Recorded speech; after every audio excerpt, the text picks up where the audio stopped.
आजच्या धावपळीच्या जीवनात हरवलेल्या जुन्या चवी पुन्हा अनुभवायच्या असतील तर ही रेसिपी तुमच्यासाठी आहे। गुळाचा गोडवा, भोपळ्याचा पौष्टिकपणा आणि आईच्या हातची आठवण। मी घेऊन आले आज पारंपरिक भोपळ्याचे घारगे। त्यासाठी मी इथे काशी भोपळा घेतला आहे। हा भोपळा अर्धा किलो आहे। भोपळा स्वच्छ धुवून त्याच्या बिया काढून घेतल्या आहेत। आता भोपळ्याचे मीडियम तुकडे करून घेऊ। भोपळा कुकरला शिजवून घेऊ। कुकरमध्ये खाली थोडे पाणी घालायचे आणि भोपळा ठेवायचा। 2 ते 3 शिट्ट्यांमध्ये भोपळा खूप छान शिजतो। फक्त 2च शिट्ट्यांमध्ये भोपळा खूप छान शिजला आहे।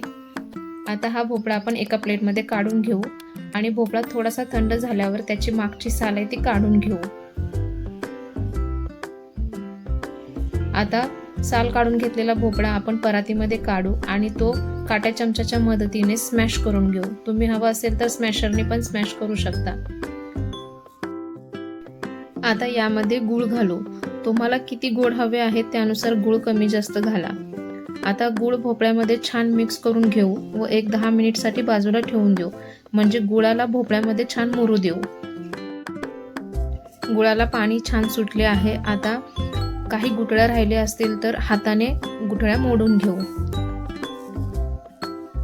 आता यामध्ये मावेल इतके गव्हाचे पीठ घेऊ। पीठ हे आपल्याला थोडे थोडे घेऊन पीठ मळायचे आहे, एकदम पीठ घ्यायचे नाही। जेवढे यामध्ये पीठ मावेल तेवढेच पीठ घेऊन पीठ मळायचे आहे। आता यामध्ये 1 चमच खसखस घालू, थोडीशी वेलची पावडर घालू आणि जायफळ किसून घालू। हे सर्व ऐच्छिक आहे, तुम्हाला घालायचं असेल तर घाला किंवा नाही घातलं तरी चालेल। त्यानंतर थोडेसे पांढरे तीळ घालू, याने खूप छान चव येते। आता हे सर्व मिक्स करून घेऊ आणि पीठ मळून घेऊ। मऊसर असे पीठ मळून घ्यायचे आहे, एकदम घट्ट किंवा एकदम पातळ असे पीठ मळायचे नाही। आता थोडेसे तेल लावू आणि पीठ छान मऊसूत मळून घेऊ।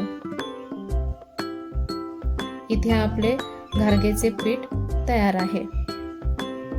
आता लगेच आपण घारगे करायला घेऊ, कारण यामध्ये गूळ आहे त्यामुळे पीठ पातळ होऊ शकते।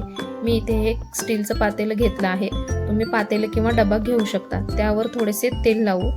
आता एक छोटा पिठाचा गोळा घेऊ, गोल गोल गोळा करून घेऊ आणि व्हिडिओमध्ये दाखवल्याप्रमाणे एकसारखे थापून घेऊ।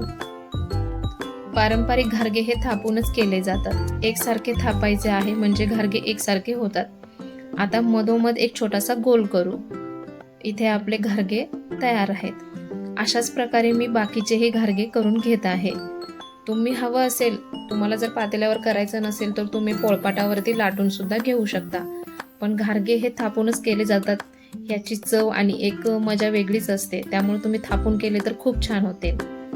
आता तेल गरम झाले आहे, मीडियम गरम तेल करायचे आहे, एकदम कडकडीत तेल गरम करायचे नाही, नाहीतर घारगे वरती ब्राऊन होतील पण आतमध्ये कच्चे राहतील। त्यामुळे मीडियम गॅसवरती हळूहळू आपल्याला घारगे तळून घ्यायचे आहेत।